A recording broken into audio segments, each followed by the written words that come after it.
Warriors are the other team that are in this very similar boat. And I was very surprised the Warriors did nothing.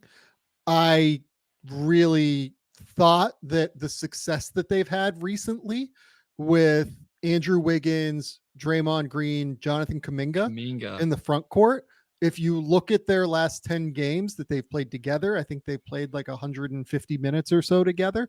They're like a plus 30 in those minutes where those three guys have been on the court together. So I thought this would be an interesting time to try and do something with the Chris Paul deal, right? And look, they can do something with the Chris Paul deal heading into next season, whatever they want to do, right?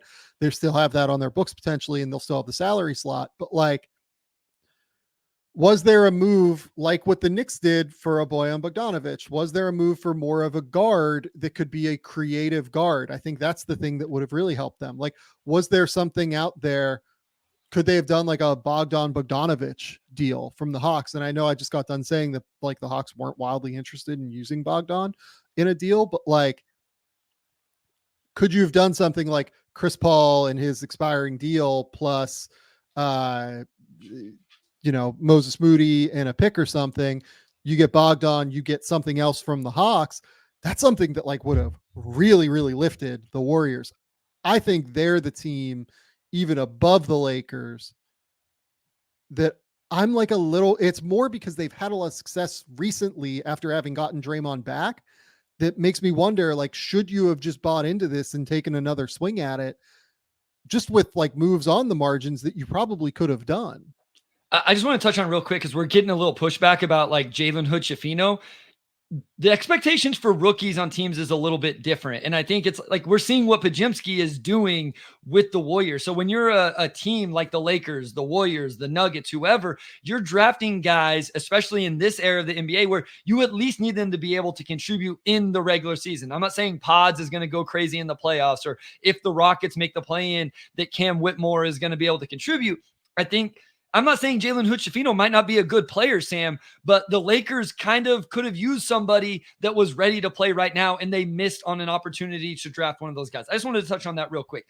You're right about the Warriors, because I feel like a few weeks ago it was they need to either make a big move or don't make a move at all, right? Like a move on the margins isn't going to really work.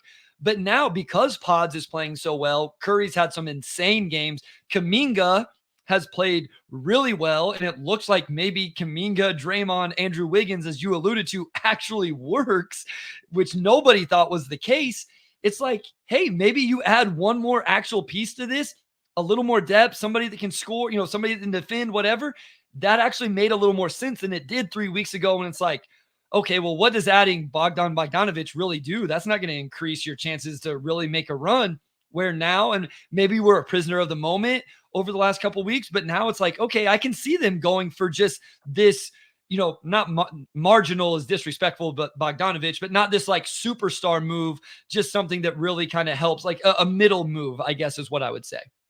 Yeah, and for what it's worth, I think that I saw Casey Johnson in Chicago report that the Warriors reached out about Alex Caruso, who's like the most Warriors guy, really. And the Bulls asked for Jonathan Kuminga. And given how Kuminga is playing, you probably can't do that deal. I love Alex Caruso a lot. I don't even think that's like a wild ask from the Bulls. I wouldn't do it if I was the Warriors, but like I don't think it's a crazy ask. I just also am very, very interested to see what the Warriors end up doing the rest of the way, because it felt like they were one creator short.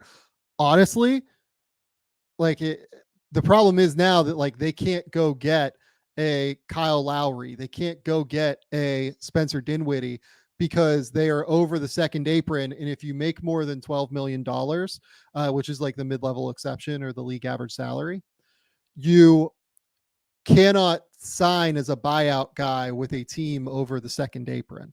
So they're in a really, really difficult position to be able to go out and get one of these guards that comes available. I would have been fascinated to see them with somebody like that, but it's all the more reason that I think they probably needed do something before the deadline, I think, to go get a secondary creator as much as anything. Because that's really what they needed. They needed somebody in the backcourt that can create offense beyond Steph, because frankly, right now it's Brandon Pajemski. And I've really enjoyed watching pods this year. I think he's definitely an all rookie guy. It's just, what does that look like in the playoffs on both ends of the court, I think is going to be interesting.